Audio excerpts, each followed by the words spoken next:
Hi there, Tad from Marketing for Hippies, and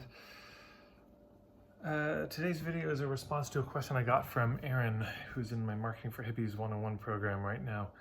And the question is, how do I get new clients without taking advantage of their pain and struggles, including COVID?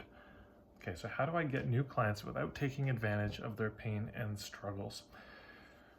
Okay, so Aaron, this is for you. And for the rest of you, if you'd like to get more videos from me, you can click subscribe below on the YouTube thing, the little red button and the little bell icon comes up. Click that and it'll send you an update every time I post a new video. And you can like my Facebook page, and please share this with anyone you think is useful for.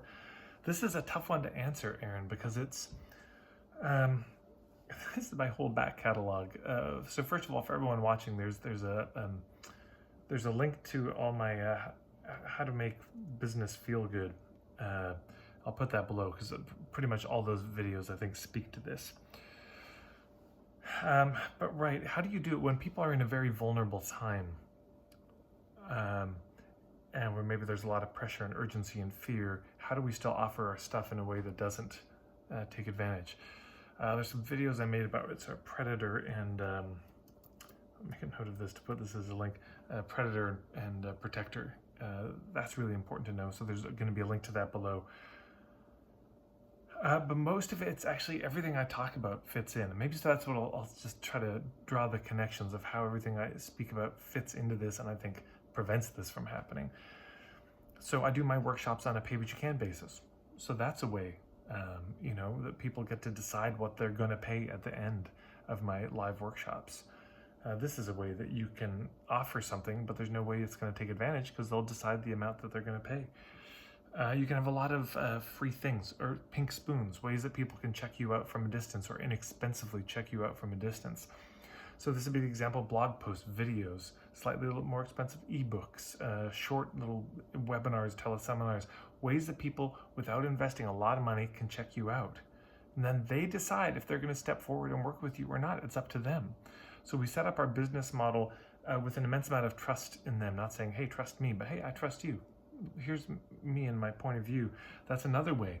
I wrote this ebook, point of view marketing, and tons of videos I've made on this topic on Facebook. But by sharing your point of view, you protect it against any kind of taking advantage. Why? Because they get to see, oh, this is how the person sees it. Do I want to work with somebody who sees it this way? Very big is having, and this is so core to what I teach, you don't have the agenda to get the sale. That's the big thing. Nothing you do is oriented from this agenda of getting them to say yes, getting them to buy, getting the sale. Instead of that, your whole agenda is to get to the truth of if it's a fit. If you have that as an orientation, you're not going to take advantage of people. Why? Because you only want to work with people where it's a fit. And if it's not a fit, you would say no, send them somewhere else. So of course this gets down to this whole question of niche, and what do you do? How do you do it? For whom do you do it? Clarifying that so they can make a decision, but also clarifying in your mind who's not a fit for you too, and making sure that you don't work with those people.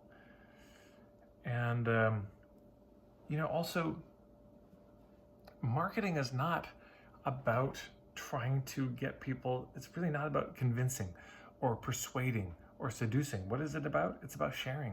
It's about us sharing our stuff, and then they make the decision. And if you think they're making a wrong decision, like, hey, I know you want to work with me, but this is not going to help you. This isn't what you need. What you really need is this. You see what I'm saying? Then you're the protector. You're not the predator.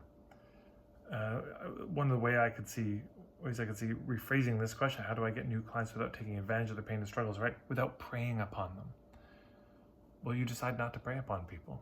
That's the fundamental thing. You decide you will protect people, and that if they're in a lot of struggle, you don't just because they want to work with you because they're desperate that you're going to work with them. You do the heavy lifting first of thinking, who am I best able to help? Who can I work with best? What are the contraindications of me helping somebody? And then you have a mutual discernment of, is this a fit? And if it's a fit, then wonderful. And then I think also we've got to put this in. We've got to trust that as long as you feel good with it, as long as you don't feel that you've done anything to take advantage, as long as you don't feel like you're going to be taking somebody on as a client who you can't help, that they're adults. We've got to trust that people can make decisions about their own finances. I don't know if it's a real rescuer thing to do, a kind of parental move to say, no, you shouldn't do this. And of course, if it doesn't feel right, you don't do it. But I'm just honoring that people have some agency in their own lives, and us deciding what's the best way for them to spend their money. Who knows? You just do the best you can, and if you end up being wrong, you weave that into your marketing process and your understanding for the future. So hopefully that's helpful, Aaron, and for the rest of you, if this brings up any more questions, please just put them below as a question or comment, and maybe it'll turn into another video that I do down the road. Thanks, everyone.